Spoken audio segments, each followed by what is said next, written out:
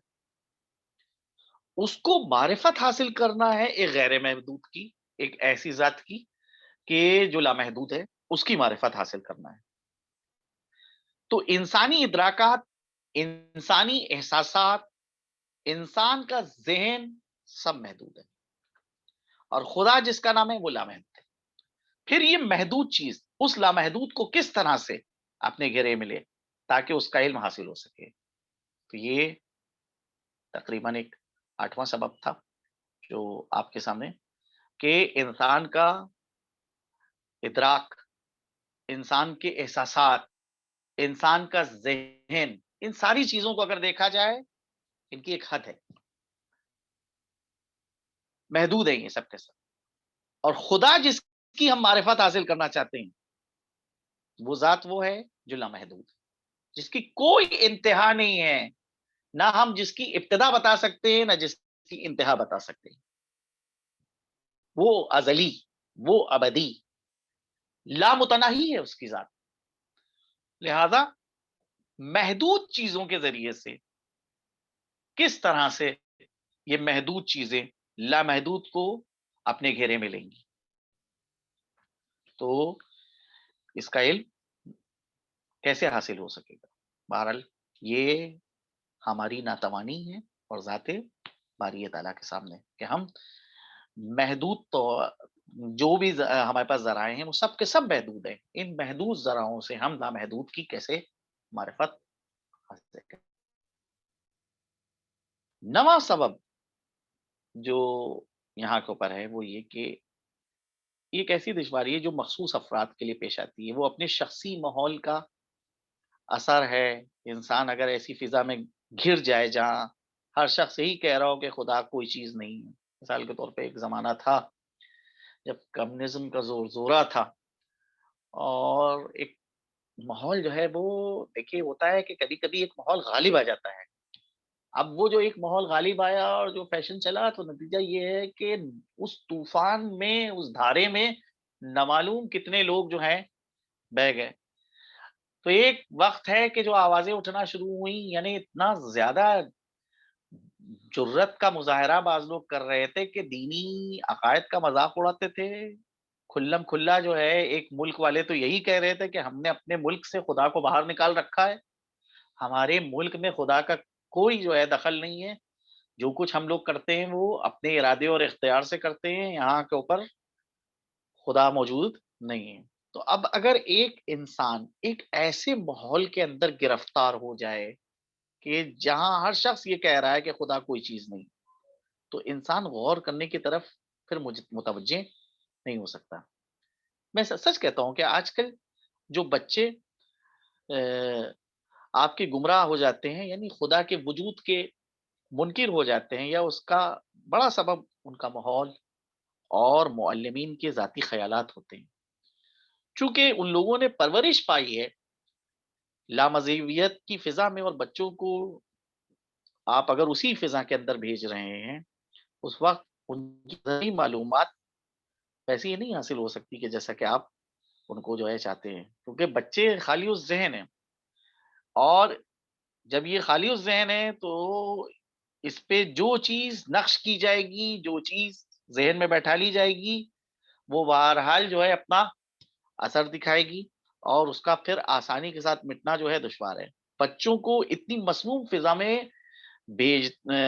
اگر کوئی بھیج رہا ہے تو بہرحال اس کے تحفظ کا بھی سامان جو ہے وہ اس کو مہیا کرنا چاہیے، کہ اگر ہم ایک ایسے اسکول میں بھیج رہے ہیں کہ جہاں عقائد حقہ کا مذاق اڑایا جا رہا ہے، دو چیزیں ہو رہی ہیں کہ ایک طرف ہم کو اپنے بچے کو تعلیم دلانا ہے زمانے کے مطابق، دوسری طرف سے دین کی حفاظت بھی کرنا ہے۔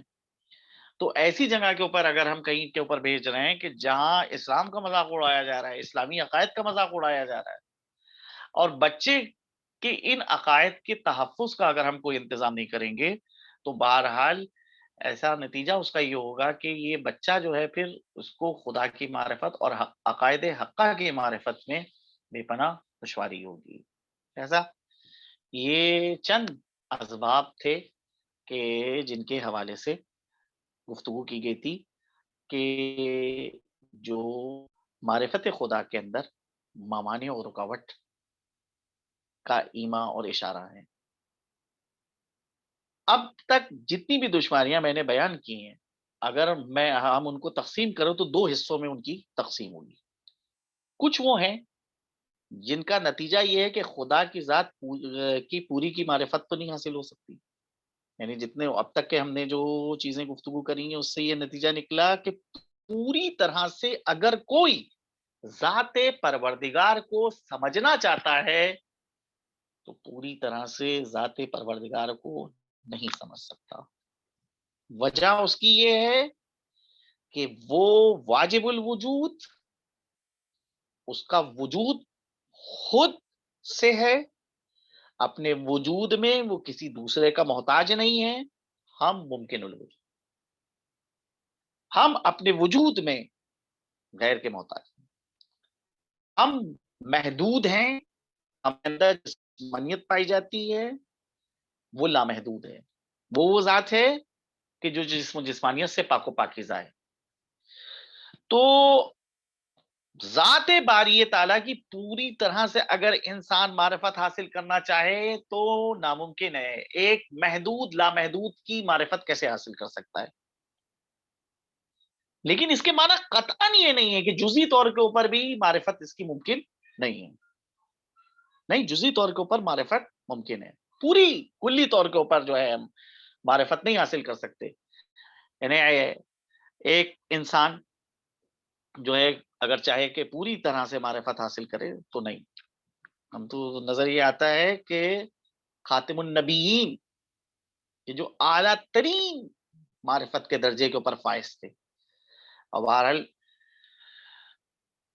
جو معراج کا سفر ہے اس معراج کے سفر میں معرفت میں پیغمبر کی اضافہ ہوا ہے، قرب کی منزلیں جو قرآن کے مطابق ہیں کہ دنا فتدلا فکانا قابا قوسین او ادنا، اتنے زیادہ نزدیک ہوئے، اتنے زیادہ قریب ہوئے کہ دو کمان یا دو کمان سے کم کا فاصلہ رہ گیا تھا۔ اس کے باوجود جو قرب کی اعلیٰ ترین منزل کے اوپر فائز ہے، جو معرفت کے انتہائی درجے کے اوپر فائز ہے، وہ ذات بھی کی کہتی ہوئی نظر آ رہی ہے ما عرفنا کا بحق معرفت ہی، پروردگارا جو حق تھا تجھے پہچاننے کا اس اعتبار سے ہم نے تجھے نہیں پہچانا۔ تو یہ بہرحال جو ہے اگر کوئی پوری طرح سے خدا کی معرفت حاصل کرنا چاہے ذات کی، تو ذات کی پوری طرح سے معرفت ممکن نہیں ہے، کیونکہ ہم ہیں محدود، وہ ہے لامحدود۔ محدود لامحدود کی معرفت نہیں حاصل کر سکتا پوری طرح سے، ٹھیک ہے۔ لیکن اس کے معنی یہ نہیں ہے کہ جزئی معرفت بھی ممکن نہیں ہے، نہیں، جزئی طور کے اوپر معرفت کا کچھ حصہ جو ہے وہ ممکن ہے کہ انسان حاصل کر۔ اچھا، دوسری قسم کی جو دشواریاں وہ یہ ہیں کہ انسان غلط طریقے استدلال کے سبب سے جو ہے غلط نتیجے تک پہنچتا ہے، یعنی صحیح استدلال نہیں کر رہا ہے، صحیح طریقہ نہیں اپنا رہا ہے استدلال میں، اس لیے عقل کی ہدایت سے اس طریقۂ استدلال کو پس پش ڈالنا چاہیے تاکہ خدا کے ماننے میں گمراہی پیدا نہ ہو۔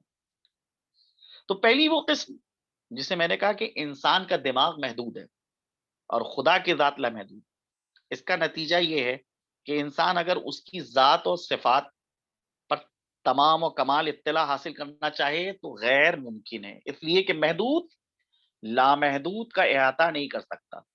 لیکن اگر آپ کسی چھوٹی چیز کو کسی بڑی چیز پر لا کر رکھیں تو یہ بھی نہیں ہے کہ چھوٹی چیز بڑی چیز کا کوئی حصہ بھی نہ لے سکے۔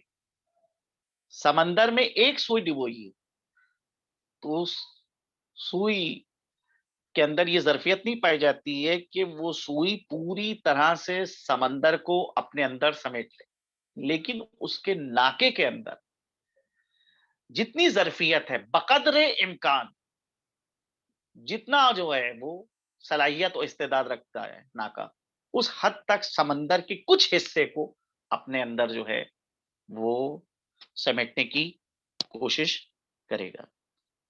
ہم اللہ کے سلسلے میں غور و فکر کرنا چاہتے ہیں، اللہ کے سلسلے میں معرفت حاصل کرنا چاہتے ہیں، تو یہ اللہ کے سلسلے میں معرفت حاصل کرنے ٹھیک ہے کہ وہ ہم محدود وہ لامحدود، ایک محدود لامحدود کی کیسے معرفت حاصل کر سکتا ہے؟ لیکن جس طرح سے ایک سوئی کے ناکے کے اندر پوری طرح سے پورا سمندر نہیں سمٹ سکتا ہے، لیکن بقدر امکان اگر جتنی صلاحیت ہے اس اعتبار سے سمندر کا کچھ حصہ آ جائے گا، ویسے ہی مسئلہ ہے کہ ہم اپنے محدود ذہن کو اس راہ میں ڈالیں اور معرفت حاصل کرنے کی کوشش کریں، کسی حد تک جزئی طور کے اوپر ہم کو جو ہے اللہ کی معرفت یقینی طور پہ حاصل ہوگی۔ پھر انسان کا دماغ بھی عجیب نوعیت رکھتا ہے، یہ خود بڑھانے سے بڑھتا ہے اور گھٹانے سے گھٹتا ہے۔ اگر استعمال کیا جائے گا تو بہرحال اس کی قوت کے اندر، ادراک کی قوت میں، سوچ کی قوت میں اضافہ ہوگا، لیکن اگر اس کو صحیح استعمال نہیں کیا جائے گا تو نتیجہ یہ ہے کہ سوچنے اور سمجھنے کی صلاحیتوں کے اندر جو ہے کمی واقع ہونا شروع ہو جائے گی۔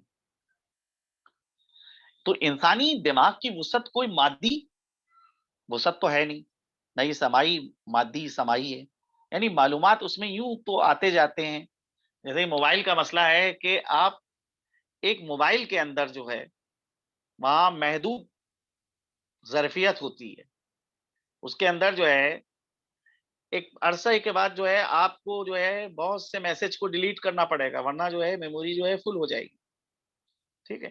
کیا انسان کا ذہن بھی بالکل ایسا ہی ہے کہ جو معلومات انسان کے ذہن کے اندر جمع ہو رہی ہے وہ پھر اتنی زیادہ معلومات ہو جائیں گی کہ پھر اب انسان کو ان معلومات کو جو ہے وہ ختم کرنا پڑے گا، ورنہ جو ہے ذہن جو ہے اس کے اندر یہ معلومات بہت زیادہ ہو جائیں گی اور ذہن جو ہے ان کو برداشت نہیں کر پائے گا۔ نہیں، انسان کے ذہن کے اندر یہ خصوصیت ہے، اس کو مادے سے نہیں تعبیر کیا جائے گا، ذہن انسانی کو میٹر سے نہیں تعبیر کیا جا سکتا ہے۔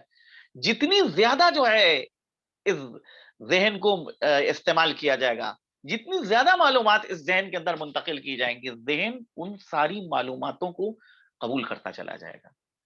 تو یہ موبائل کی طرح سے نہیں ہے، یا مثال کے طور کے اوپر کوئی برتن کی طرح سے یہ ذہن نہیں ہے کہ اس ذہن کے اندر جو ہے جتنا اس برتن میں ظرف ہوتا ہے، جتنی استعداد ہوتی ہے، اتنا ہی جو ہے آپ جو ہے وہ چیزیں ڈال سکتے ہیں، اتنا ہی وہ مادہ ڈال سکتے ہیں گے، پھر اس کے بعد پھر وہ جو ہے وہ ظرف تنگ ہو جاتا ہے۔ نہیں، ذہن انسانی کے اندر وسعت پائی جاتی ہے، تو جب ذہن انسانی کی میں وسعت پائی جاتی ہے تو جن حقائق سے متعلق وہ معلومات اس میں آ رہی ہے تو وہ بہرحال جو ہے ذہن کے اندر محفوظ ہوتی رہتی ہے۔ معرفت جن حقائق سے متعلق ہے وہ لامحدود اور وسعت رکھتے ہیں اور ان میں زیادتی و کمی نہیں ہے، نہ ان کی کوئی مقدار مقرر ہے، نہ ان میں تغیر ہے، نہ تدریج ہے، نہ کسی قسم کی کوئی ترتیب ہے، مگر چونکہ اس معرفت کا حاصل کرنا بقدر وسعت ادراک بشری ہے، اس لیے کچھ تو دماغی صلاحیتی کے اعتبار سے فرق ہوتا ہے، یعنی کچھ انسان وہ ہیں جن میں ذاتاً قابلیت ہی کم ہے اور ایک محدود دائرے کے اندر ترقی کر سکتے ہیں، آگے نہیں بڑھ سکتے، اور کچھ استعمال کی وجہ سے فرق ہو جاتا ہے، یعنی جتنا دماغ صرف کیا اتنی دماغ میں وسعت پیدا ہو گئی۔ ہر دور میں یہ مکلف ہے اور ان کا فرض یہ ہے کہ اتنی ہی معرفت حاصل کریں کہ جتنی ان کے دماغ کے اندر صلاحیت پائی جاتی ہے۔ اب اگر آگے بڑھنا ان کی صحیح و طلب سے متعلق ہے، جتنا بھی وہ آگے بڑھ جائیں پھر بھی یہ محدود ہے اور لامحدود، اور وہ ذات جو ہے وہ ہے لامحدود، تو محدود انتہائی ترقی کر لے تب بھی لامحدود تک نہیں پہنچ سکے گا، اس لیے کہ اگر قاب قوسین تک پہنچ بھی جائے تو کہے گا کہ ما عرفنا کا بحق معرفت ہی، جو حق تھا تجھے پہچاننے کا اس طرح سے میں نے نہیں پہچانا۔ تو اب اگر انسان کے دماغ میں صلاحیت ہی کم ہے تو اس کو سزا نہیں ملے گی۔ ایک انسان ہے جو ذاتی طور کے اوپر، جس کو سفی کہا جاتا ہے فقہ کی زبان میں، سفی اسے کہتے ہیں کہ جو نہ بہت زیادہ جو ہے وہ ہوشیار ہے اور نہ پوری طرح سے وہ جو ہے کنز ہیں، بیچ کا ہے انسان ہوتا ہے۔ یعنی بہرحال صفی وہ ہے کہ جو اپنے خیر و شر کی صحیح طریقے سے تمیز نہ رکھتا ہو، اسے کہتے ہیں صفی۔ تو اب ایسے انسان کی جو ذمہ داری ہے وہ ذمہ داری جو ہے وہ اتنی ہے کہ جتنا جو ہے اس کو اس کا ذہن ہے۔ اب آپ دیکھ لیجئے کہ اس سے ابو علی سینا والا حساب و کتاب نہیں ہوگا کہ بھئی جیسا ابو علی سینا کا ذہن تھا، نہیں، کیونکہ یہ آدمی ایک ایسا آدمی ہے کہ جس کی عقل جو ہے عام افراد کے مقابلے میں کم ہے، تو اس پہ اتنی ذمہ داری عائد کی جائے گی کہ جتنی اس کے اندر عقل پائی جاتی ہے اس سے زیادہ کی ذمہ داری نہیں عائد کی جائے گی۔ ایک شخص امام معصوم کے پاس آتا ہے اور آنے کے بعد کہتا ہے کہ فلاں آدمی جو ہے وہ بے پناہ جو ہے وہ عبادت کرتا ہے اور پرہیزگار ہے، امور خیر کو انجام دیتا ہے۔ حضرت نے فرمایا کیف عقلہ، اس کی عقل کیسی ہے؟ کہا میں حیرت میں راوی پڑ جاتا ہے کہ میں تو اس کی عبادت کے حوالے سے بتا رہا ہوں، اس کے اور دیگر کردار کے حوالے سے گفتگو کر رہا ہوں، اور آپ پوچھ رہے ہیں کہ عقل اس کی کیسی ہے؟ تو حضرت نے فرمایا ہاں، جس کی جیسی عقل ہوگی ثواب اور عذاب جو ہے اسی کے اعتبار سے مرتب ہوگا، کیونکہ عقل کے اوپر معرفت کا انحصار ہے، اور معرفت کے تحت جیسا عمل انجام دیا گیا ہے اس اعتبار سے جو ہے ثواب، اسی اعتبار سے جو ہے عذاب جو ہے عطا کیا جائے گا۔ اب اگر انسان کے دماغ میں صلاحیت ہی کم ہے تو اس کو سزا نہ ملے گی، اس درجے تک نہ پہنچے کہ جس درجے پر جو ہے اس کے امکان سے باہر ہے۔ مثال کے طور پر اس سے یہ خواہش نہیں کی جائے گی کہ وہ سلمان فارسی بنے، 10 درجے جو ہیں ایمان کے وہ جو ہے حاصل کرے، نہیں، کیونکہ اس کے پاس سلمان جیسی معرفت نہیں ہے، سلمان جیسا اس کے پاس ذہن نہیں ہے۔ جتنا اس کے پاس ذہن ہے اس اعتبار سے جو ہے اس سے تقاضا کیا جائے گا۔ تو بہرحال اس کو کسی قسم کی آخرت میں کوئی سزا نہیں دی جائے گی، کوئی اس کا مواخذہ نہیں ہوگا کہ تم نے کیوں نہیں معرفت حاصل کری، کیوں؟ کیونکہ اس کے پاس اتنا ذہن نہیں تھا۔ تو جس طرح سے سزا نہیں دی جائے گی اسی طرح سے جزا بھی نہیں دی جائے گی۔ جزا اور ثواب بھی جو ہے اس کا تعلق بھی جو ہے معرفت سے۔ اب آپ کہیے کہ بھائی یہ تو بیچارہ ہے، یہ کیا جانے، اس کو جو ہے کاہے کے لیے آپ جو ہے وہ ثواب نہیں دے رہے ہیں؟ کہا آپ جزا جو ہے سزا جو ہے اگر اس کی نفی ہو رہی ہے تو یہاں کے اوپر جو ہے آپ کہتے ہیں کہ ہاں نفی ہونا چاہیے کیونکہ پوری طرح سے یہ عقل مند نہیں ہے، بیچارہ کن ذہن ہے، سفی ہے گا۔ تو اب اگر جو ہے جزا بھی جو ہے اس کو نہ عطا کی جائے، انعام بھی نہ دیا جائے تو اس پہ بھی اعتراض نہیں ہونا چاہیے، کیونکہ اگر اس شخص کو وہ انعام دیا جائے کہ جن لوگوں نے بہرحال اس راہ میں کوشش کری ہے، جدوجہد کری ہے، تو وہ اور یہ بالکل پھر برابر ہو جائیں گے. ان کے حق میں ظلم ہوگا کہ ایک نے کوشش کی، جدوجہد کی اور خدا کی وہ معرفت حاصل کری کہ جو اس نے نہیں حاصل کری. بھائی اس کو اس پر مواخذہ نہیں کیا جا رہا ہے کہ کیوں تم نے نہیں حاصل کری، کیونکہ اس لیے نہیں مواخذہ کیا جا رہا ہے، اس لیے سزا نہیں دی جا رہی ہے کیونکہ اس کے پاس ذہن نہیں، اس کے پاس عقل نہیں ہے ویسے. لیکن اس کو جزا بھی نہیں دی جائے گی. جزا کا تعلق جو ہے اسی وقت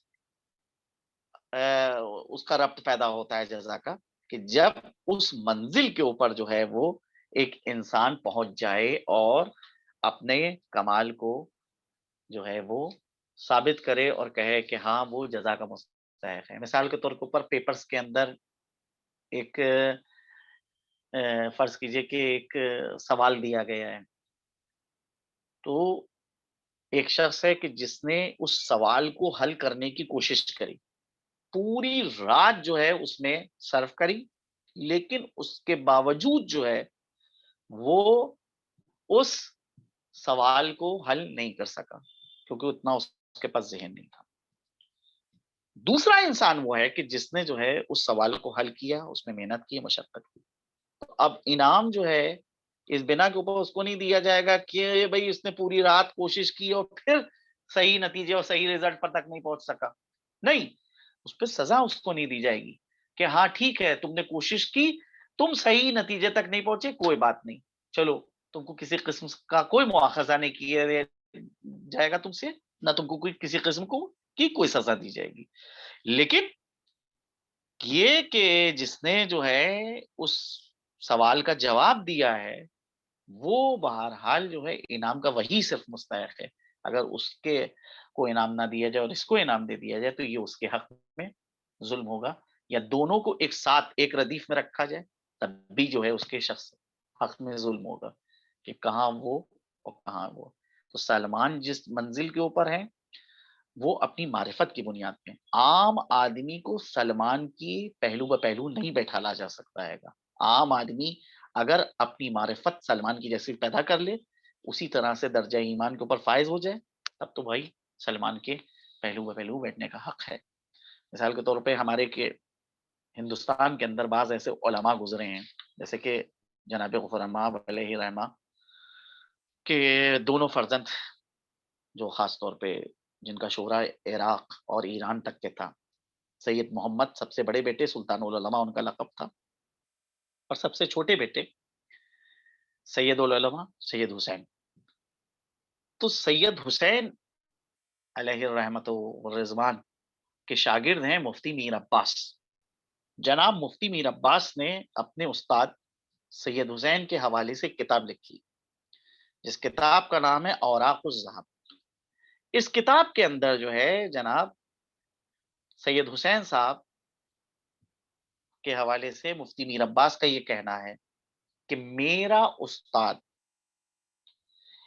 علمی اعتبار سے اور معرفت کے اعتبار سے اور کردار کے اعتبار سے اس منزل کے اوپر فائز ہے کہ اگر یہ عہد رسول اللہ میں ہوتے تو رسول اللہ جو ہیں وہ سلمان اور ابو ذر کے اوپر میرے استاد کو ترجیح دیتے. جناب مفتی میر عباس صاحب نے اپنی کتاب اوراق الذہب میں اس چیز کو اپنے استاد محترم حضرت سید العلماء سید حسین کے حوالے سے لکھا ہے. تو بہرحال ایسا تو نہیں ہے کہ کوئی آدمی سلمان نہیں بن سکتا، کوئی ابو ذر نہیں بن سکتا، بس وہ مخصوص لوگ ہیں. نہیں، سلمان سلمان کیسے بنے؟ اپنی معرفت کی بنیاد کے اوپر بنے. ابو ذر ابو ذر کیسے بنے؟ اپنی معرفت کی بنیاد کے اوپر بنے. تو ایک عام آدمی اگر سلمان اور ابو ذر کی جیسی معرفت حاصل کر رہا ہے تب تو اس کو بہرحال جو ہے وہی جزا دی جائے گی کہ جو جزا جو ہے وہ سلمان و ابو ذر کو دی جائے. لیکن اگر ایک عام آدمی کوشش کرتا ہے اور کوشش کرنے کے باوجود اس منزل اور اس مقام تک نہیں پہنچ پاتا ہے کہ جیسی سلمان اور ابو ذر کے پاس معرفت ہے، تو اس نے کوشش تو کی ہے، لہذا اس کا کوئی مواخذہ نہیں ہوگا. لیکن انعام اور اکرام اور جزا یہ بہرحال اس کو ویسی نہیں دی جائے گی جیسے کہ سلمان اور ابو ذر کو دی جا رہی ہے. اگر اس طرح سے جزا سے نوازا جائے گا تو یہ سلمان اور ابو ذر کے حق میں سراسر جو ہے وہ یہ ظلم ہے. تو دیکھیے حدیث میں آیا ہے کہ العقل ما یرضى به الرحمن ویکتسب به الجنان. عقل وہ ہے جس کے ذریعے سے خدا کو رضامند کیا جاتا ہے اور جنت کو حاصل کیا جاتا ہے. دوسرے اصول کافی میں یہ حدیث اس طرح سے بھی آئی ہے کہ ما عبد به الرحمن واکتسب به الجنان. عقل وہ ہے کہ جس کے ذریعے سے خدا کی عبادت کی جاتی ہے اور جس کے ذریعے سے جنت کو حاصل کیا جاتا ہے. عقل انسان کی جس قدر ہوگی اسی قدر اس کو بدلہ ملے گا.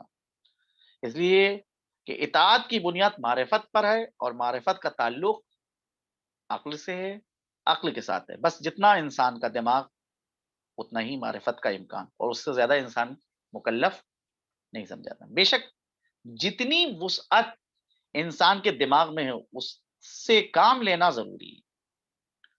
بہت سے لوگ ایسے ہیں جو اپنی صلاحیتوں سے فائدہ نہیں اٹھاتے، یہ قابل مواخذہ ہیں، لیکن اپنی صلاحیت کے موافق جدوجہد کرے تو یہی اس کے لیے کافی ہوگا. وہ اپنی وسعت دماغ کے مطابق خدا کی لامحدود صفات کو کچھ نہ کچھ تو ادراک کرے گا، یہی اس کے لحاظ سے معرفت کا امکانی درجہ ہوگا. رہ گئی خدا کی ذات اور اس کے کمال ذاتی کی اصلی حقیقت کی معرفت، اس کا ہر انسان سے مطالبہ نہیں ہے اور نہ وہ ہر انسان کی قدرت میں. بلکہ واقعہ تو یہ ہے کہ خدا کی اصل ذات اور حقیقت کی معرفت انسان کے لیے بالکل غیر ممکن اور محال کا درجہ رکھتی ہے. جس کے کسی شخص کے لیے بھی جس کسی کے لیے بھی جو ہے بہرحال جو ہے یہ اس وادی کے اندر جو ہے قدم رکھنا سخت مرحلہ آئے گا. آسان نہیں ہے کہ انسان جو ہے وہ جو چیز اس کے امکان میں نہ ہو اس کو وہ انجام دے لے. تو ذات پروردگار کی معرفت ناممکن، محال ہے.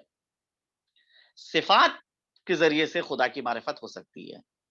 ذات کے حوالے سے اگر بحث کیجئے کہ ذات کسے کہتے ہیں، ایک خاص شخصیت کا جو وجود ہے، ذات کا مفہوم اسی کو دیا جاتا ہے گا.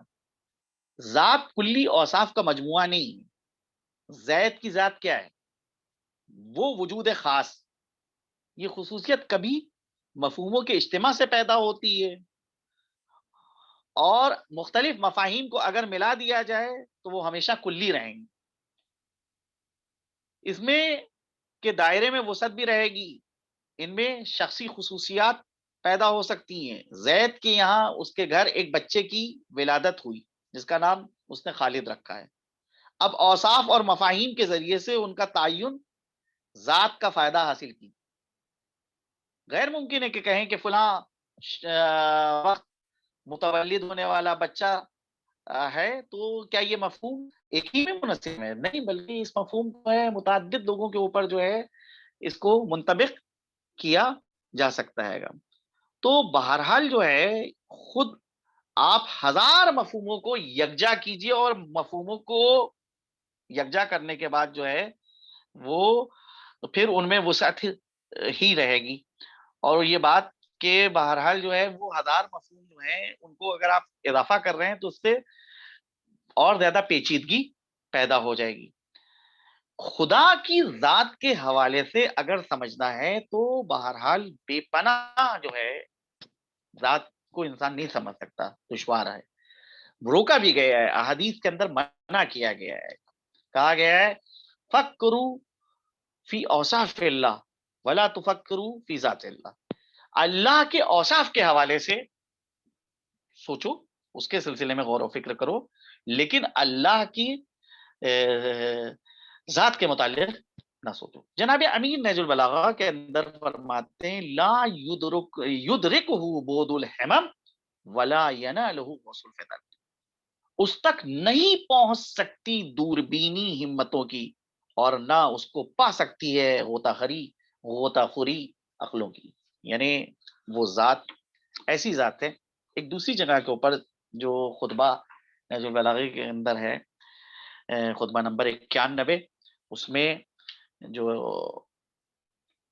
ذات کی معرفت کے حوالے سے بحث کی گئی ہے کہ پروردگار عالم کی ذات کیسی ذات ہے. تو حضرت فرماتے ہیں کہ هو القادر الذی اذا ارتمت الاوہام لتدرک منقطع قدرتہ. وہ ایسا با اقتدار ہے کہ جب توہمات ہاتھ پاؤں مار رہے ہوں اس غرض سے کہ اس کی قدرت کی آخری حد کو دریافت کریں اور وسوسوں کی آمیزش سے پاک و صاف فکر قصد کرے اس تک پہنچنے کا. بہت اہم جملہ ہے یہاں کے اوپر. وحاول الفکر المبرأ من خطرات الوسواس ان یقع علیہ فی عمیقات غیوب ملکوتے. اور وسوسوں کی آمیزش سے پاک و صاف فکر، یعنی ایسی فکر کہ جس کے اندر کسی قسم کا کوئی وسوسہ نہیں شامل ہے، ایسی فکر وہ قصد کرے اس تک پہنچنے کا. کس تک؟ یعنی خدا کی ذات تک پہنچنے کا، اس کی عظمت کی غیبی گہرائیوں میں، اور دل اس کی طرف متوجہ ہو تاکہ اس کی صفات کی کیفیت جان لیں اور عقلیں گہرائیوں کے ان حدود میں داخل ہو جائیں جہاں ان الفاظ نہیں پہنچ سکتے. اس کی ذات کا علم حاصل کرنے کے لیے تو وہ ڈانٹ دیتا ہے، اور سب کو اس حالت میں کہ جب وہ طے کرنے کے گہرائیوں کو غیبی تاریکیوں کی صرف اسی طرف لو لگائے ہوئے ہیں، بس فوراً یہ پلٹ آتے ہیں دھکا کھا کر، اقرار کرتے ہیں کجرویوں کا، زیادتیوں کا. اور اس کی معرفت کی اصلی حقیقت حاصل نہیں ہو سکتی، اور صاحبان فکر کے دل میں اس کی عزت و بزرگی کی حد مقرر کرنے کا خیال گردش نہیں کر سکتا. تو اگر فکر کے جو وسوسوں سے پاک و پاکیزہ ہے، وہ فکر جو ہے انسان جو ہے وہ اس فکر کو ذات پروردگار کے لیے کرے اور اس کے ذریعے سے جو ہے وہ ذات تک پہنچنے کی کوشش کرے تو بہت ہی مشکل ہے. یہ در حقیقت ذات الہی کی معرفت کی منزل ہے جو انسانی حدود اور امکان سے باہر ہے. اس لیے ہمارا کام کیا ہے؟ ہمارا کام یہ ہے کہ ان قریب ترین اوصاف کو تلاش کریں جن کی حقیقت اس کی ذات میں پائی جاتی ہے، لیکن اس طرح نہیں جیسے ہم میں ہیں. ہم عقل سے کام لے کر ان نقائص کو تو دور کر دیں جو اس صفت میں ہماری ذات سے متعلق ہے، اور اس کا جوہر کمال اپنے حدود و ادراک میں خدا کی ذات کے لیے ثابت کریں. یہ خدا کی ذات وہ ہے جو انسان کے حد امکان میں، اور اسی کا وہ مکلف ہے. اسی میں مختلف مراتب درجات پیدا ہوتے ہیں اور ترقی اور تنزل کی گنجائش نکلتی ہے. دوسری قسم ان مشکلات کی ہے کہ جن کا نتیجہ یہ ہے کہ انسان مادی معیاروں سے جو اس نے تمام اشیاء کے جاننے کے لیے مقرر کیے ہیں خدا کی معرفت حاصل کرنا چاہتا ہے تو غلطی کرے گا اور اس کی معرفت تک نہیں پہنچ سکے گا. لیکن یہ خود انسان کی غلطی ہوگی کہ اس نے صحیح طریقہ کار نے اختیار کیا، غلط طریقہ کار اختیار کیا ہے. اس کے لیے مثال بے شک نہیں ہو سکتی، اس لیے کہ لیسا کمثلہ شیء، اس کی ایسی کوئی چیز نہیں ہے. لیکن اگر ہم عقل سے کام لیں تو یہی مثالیں اس تک پہنچا سکتی ہیں. وہ اس طرح کہ دنیا کی تمام چیزوں میں ہم نقائص اور کمالات کے پہلو تلاش کریں کہ کیا اس چیز کے اندر نقص پایا جاتا ہے اور کیا اس چیز کے اندر کمال کا پہلو پایا جاتا ہے. پھر ان تمام نقائص کی ہم نفی کر کے محض کمال پر اپنے زاویہ نگاہ کو مجتمع کریں تو وہی نقطۂ حقیقت ہوگا جو ہماری اصل منزل ہے۔ طبیعت مادی چیزوں سے مانوس ہے بے شک، مگر خود انسان کی نہاد میں غیر مادی پہلو موجود ہے جو حقیقتاً اس کی انسانیت کا جوہر خاص ہے۔ وہ اس کو خدا کی معرفت سے بالکل قریب کر دیتے ہیں، لیکن اس کو اپنی خودی کا احساس ہونا چاہیے۔ تو یہ خود شناسی خدا شناسی کا ذریعہ قرار پائے گی۔ وجود کو سمجھنے کے لیے عدم کی ضرورت یہ صرف تجربے کے طریقے میں محدود بن جانے کا نتیجہ ہے، لیکن عقلی ادراکات تجربے کے محتاج نہیں ہوتے، وہ موجودات کو دیکھ کر ہی موجود کا پتہ دیتے ہیں اور حکم لگاتے ہیں کہ بغیر موجود کے تمام اشیاء موجود نہیں ہو سکتے، اگرچہ اس کے معدوم ہونے کا کوئی تجربہ نہ ہو۔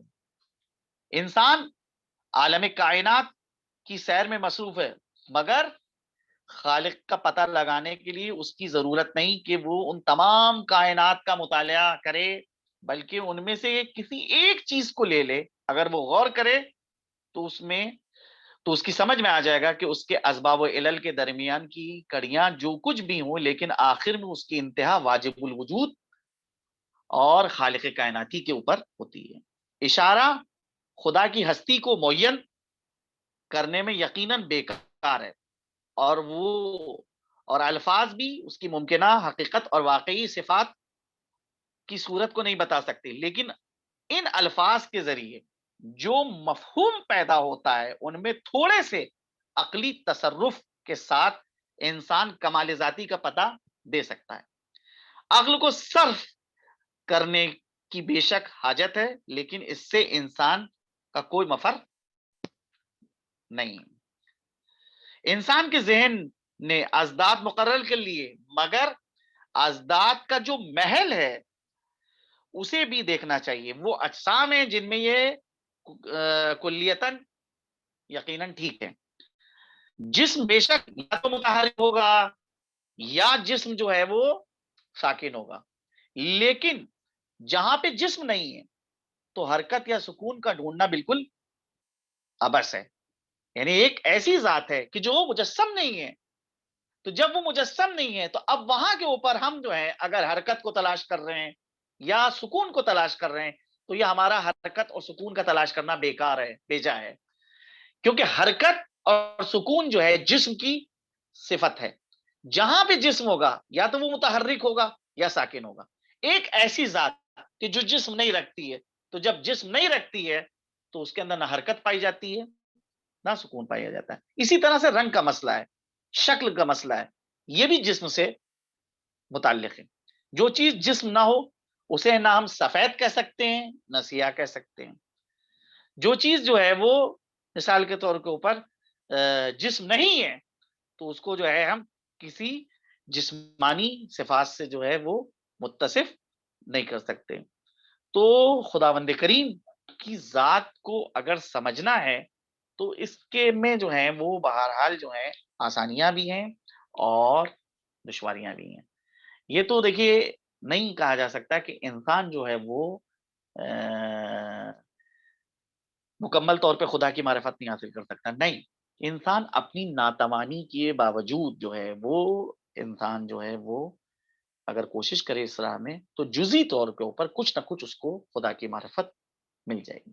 اچھا، اب رہا مسئلہ یہ کہ بعض چیزیں ایسی ہیں کہ جو لوگ کہتے ہیں کہ یہ خاص طور پہ عقائد کے اندر جو اصطلاحات استعمال ہوتی ہیں وہ اصطلاحات جو ہیں وہ بہت بہرحال ان کو سن کے جو ہے ایک وحشت سی ہوتی ہے کہ واجب الوجود اور ممکن الوجود اور جہاں بینی، آئیڈیالوجی اور جناب جو ہے صفات سلبیہ، صفات کمال، صفات جمال، محدث قدیم، یہ چیزیں جو ہیں وہ کچھ سمجھ میں نہیں آتی۔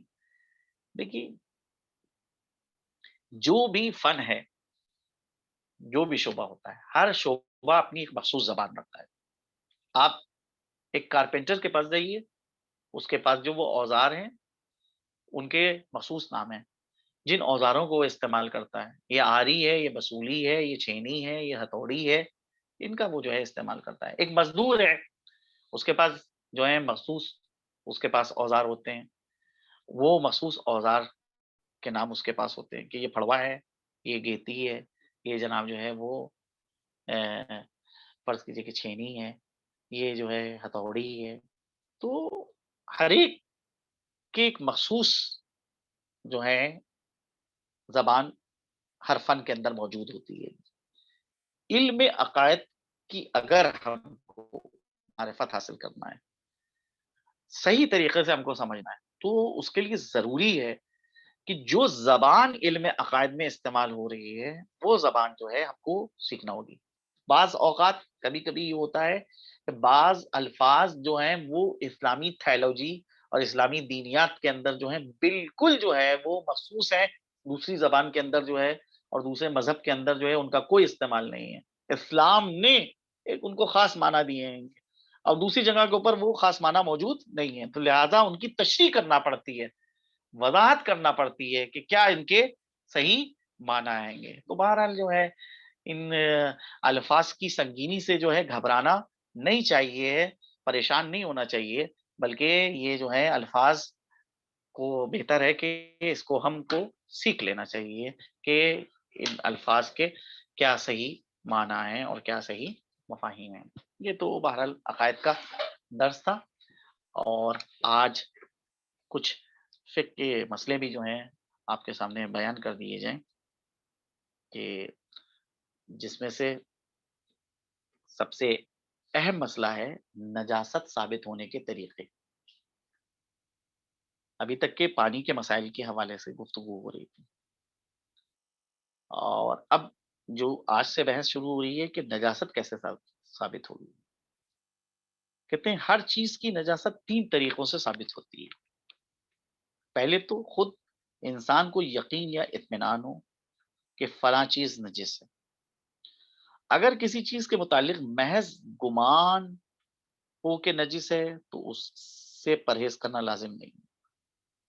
لہذا قہوہ خانہ یعنی چائے خانے اور ہوٹلوں میں جہاں لاپرواہ لوگ اور ایسے لوگ کھاتے پیتے ہیں جو نجاست اور طہارت کا لحاظ نہیں کرتے، کھانے کھانے کی صورت میں یہ ہے کہ جب تک انسان کو اطمینان نہ ہو کہ جو کھانا اس کے لیے لایا گیا ہے وہ نجس ہے، اس کے کھانے میں کوئی حرج نہیں۔ یعنی ایک ہوٹل، ایک ریسٹورینٹ کے اندر گئے ہیں جہاں عام طور پہ نجاست اور طہارت کا ویسا دھیان نہیں رکھا جاتا ہے جیسا کہ آپ اپنے گھر کے اندر رکھتے ہیں، اپنی ذاتی زندگی میں رکھتے ہیں۔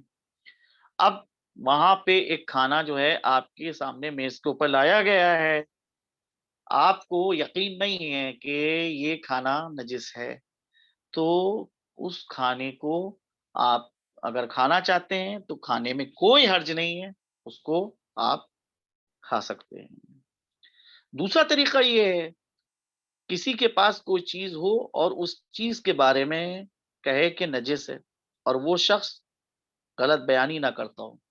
یعنی ایک شخص کے پاس ایک چیز ہے، اس نے کہا کہ یہ چیز نجس ہے، اور مجھ کو یہ بھی پتا ہے کہ یہ آدمی جھوٹ نہیں بولتا ہے، غلط بیانی نہیں کرتا ہے۔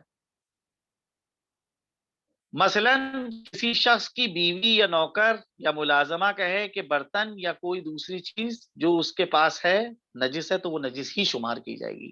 بیوی نے کہا کہ بھئی یہ فلاں برتن نجس ہے، نوکرانی گھر کی جو ہے وہ کہے کہ فلاں چیز جو ہے نجس ہے، تو اس کو نجس ہی شمار کیا جائے گا۔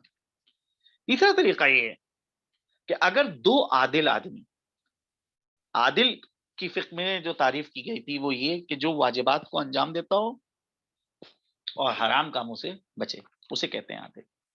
اگر دو عادل آدمی کہیں ایک چیز نجس ہے تو وہ نجس شمار ہوگی، بشرط کہ وہ اس کی نجس ہونے کی وجہ بیان کریں، مگر شرط یہ ہے کہ وہ بیان کریں کہ کیسے یہ نجس ہوگی، تو یہ وجہ جو ہے ان کو بیان کرنا ہے۔ تو تین طریقے ہیں نجاست کے ثابت ہونے کے، ایک تو یہ کہ خود انسان کو معلوم ہو، دوسرے یہ کہ دو عادل آدمی جو ہیں وہ گواہی دیں، تیسرے یہ کہ جس کسی کے پاس جو چیز ہے وہ کہے کہ بھئی یہ چیز جو ہے نجس ہے، جیسے کہ گھر کی خادمہ یا جو ہے بیوی یا گھر کا ملازم جو ہے کہے کہ یہ نجس ہے تو اس کو پھر نجس مانا جائے گا، اگر یہ یقین ہو کہ یہ لوگ جھوٹ نہیں بولتے ہیں اور غلط بیان آسانی سے کام نہیں لیتے ہیں۔ وآخر دعوانا الحمدللہ رب العالمین۔ دوستان عزیز سے گزارش ہے کہ اگر کوئی جو ہے سوال میرے کلاس سے مربوط ہے تو اس کو جو ہے بیان کریں، میں سننے کے لیے تیار